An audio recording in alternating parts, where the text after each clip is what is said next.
آج پاکستان کی تاریخ کا ایک بہت بڑا اور اہم دن. ہمارا ملک ہمیشہ مختلف قسم کی منافرتوں کا شکار رہا. سندھی بلوچ سے برسر پیکار، بلوچ کو پنجابی سے لڑا دیا گیا. حالانکہ لیکن ہمیں ایسی سیاسی قیادت کی اشد ضرورت تھی جو ان مصنوعی دراڑوں کو پر کر سکے. اور اللہ تعالیٰ کا لاکھ لاکھ شکر ہے کہ ہمیں عمران خان صاحب جیسا لیڈر ملا کہ وہ صرف پاکستان کا نہیں، امت مسلمہ کا لیڈر ہے. لیکن انہوں نے اتنا بڑا فیصلہ کیا کہ ملک کی سب سے بڑی جماعت، سب سے زیادہ ووٹ لینے والی جماعت اور سب سے بڑا لیڈر، ایک ایسے صوبے سے جس بہت تگڑی توانا آواز، بلوچوں کی، پشتونوں کی، بلوچستان کے حقوق کی توانا آواز جناب محمود خان اچکزئی صاحب کو جناب عمران خان صاحب نے، سابق وزیر اعظم، بانی چیئرمین تحریک انصاف نے صدر کے عہدے کے لیے منتخب کیا. اس سے پہلے ان کا انتخاب جناب عارف علوی صاحب تھے، اردو سپیکنگ. پاکستان بنانے والے لوگ سب سے زیادہ پاکستان کے لیے قربانی اردو سپیکنگ کمیونٹی نے دی، اور میسج سندھ کو اور اردو سپیکنگ کمیونٹی کو یہ دیا کہ عمران خان صاحب ان کے ساتھ ہیں. اور جب حکومت بنی تو بلوچستان سے جناب قاسم سوری صاحب کو اپنا ڈپٹی سپیکر بنایا، مضبوط میسج دیا بلوچستان کو. اور پشتونخوا کو تاریخ میں پہلی بار سپیکر کا عہدہ دیا، اور جناب اسد قیصر صاحب جو ان کے پرانے ساتھی تھے، پرانے کارکن تھے، اسد قیصر کو انہوں نے سپیکر کا عہدہ دیا. یہ جو فیصلہ جناب عمران خان صاحب نے کیا ہے، اس سے میسج یہ گیا ہے کہ پنجاب، پختونخوا بلوچستان کے ساتھ ہے، سندھ کے ساتھ ہے. انشاءاللہ اس سے قومی یگانگت کو فروغ ملے گا اور منافرت کم ہوگی. اور میسج یہ جائے گا بلوچوں کو، بلوچستان میں رہنے والے پشتون برادری سب کو جو وہاں کے مکین ہیں، سن آف سوائلز ہیں، کہ پاکستان تحریک انصاف پاکستان کے ایک ایک بچے کی آواز ہے.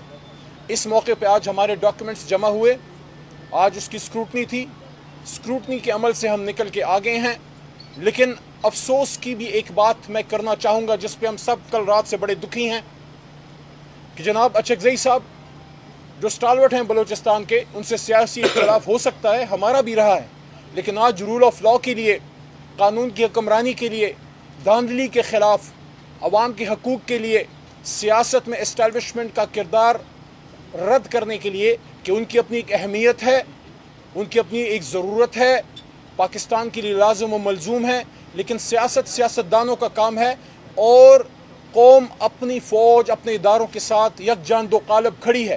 لیکن اس پہ ایک موقف ہے تحریک انصاف کا جو آئینی موقف ہے، جس پہ اچکزئی صاحب نے بھی اس دن گفتگو فرمائی کہ ہم چاہتے ہیں کہ ہم آئین کے مطابق اس ملک کو چلائیں.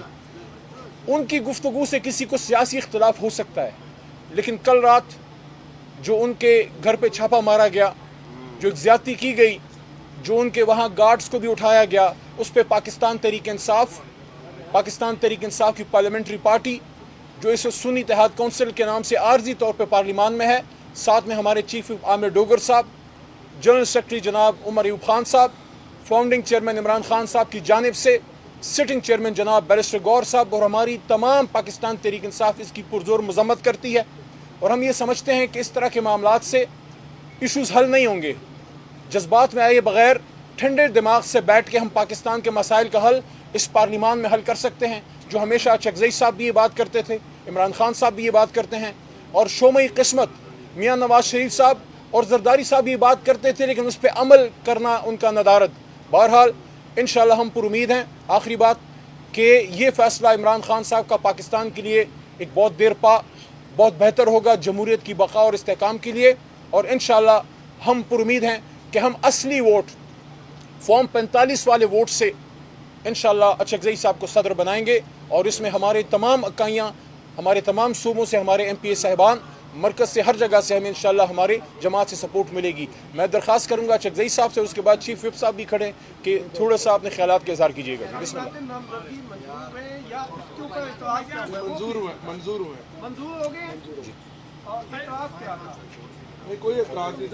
فربلس سے اعتراض جس طرح ہوتے رہتے ہیں، ظاہر ہے کسی نہ کسی کو تو پاکستان کی یگانگت اور اتحاد سے تکلیف تو پہنچے گی نا. علی محمد صاحب کائنڈلی یہ بتا دیں، مفاہمت کی سیاست جو عمران خان صاحب نے ابھی شروع کی ہے وہ 2018 میں کیوں نہیں کی؟ اور جو لقابات، جو الفاظات محمود خان اچکزئی کے بارے میں اسمبلی میں استعمال کرتے رہے بانی پی ٹی آئی، کیا وہ دھل گئے؟ آپ کا سوال ہو گیا؟ سر جی اگر ہم اسی طرح دائروں میں سفر کریں گے تو ہم تو لڑتے رہیں گے، 25 کروڑ رولتے رہیں گے۔ آج عمران خان نے، اور میں آپ سب سے یہ درخواست کرتا ہوں، پچھلے 25-30 سال میں جو سب سے بڑا مضبوط میسج کسی بھی بڑے سیاسی لیڈر نے اسیری کے دنوں میں زندان سے دیا ہے، وہ عمران خان نے دیا کہ جب میں اور میرے بڑے بھائی جناب عامر ڈوگر صاحب اور ہمارے انتہائی محترم سردار لطیف کھوسہ صاحب، بھائی جان آپ کی توجہ چاہ رہا ہوں، جب ہم جیل میں جناب عمران خان صاحب سے ملنے گئے بھائی، تو انہوں نے 200 دن کی اسیری کے بعد اور بدن میں گولیاں کھانے کے بعد اور اپنے گھر پہ ذاتی حملے ہونے کے بعد اور 1500 سال میں ہمیشہ زنا جو ہے وہ ایک قابل نفرت اور قابل تعزیر جرم ہوتا تھا،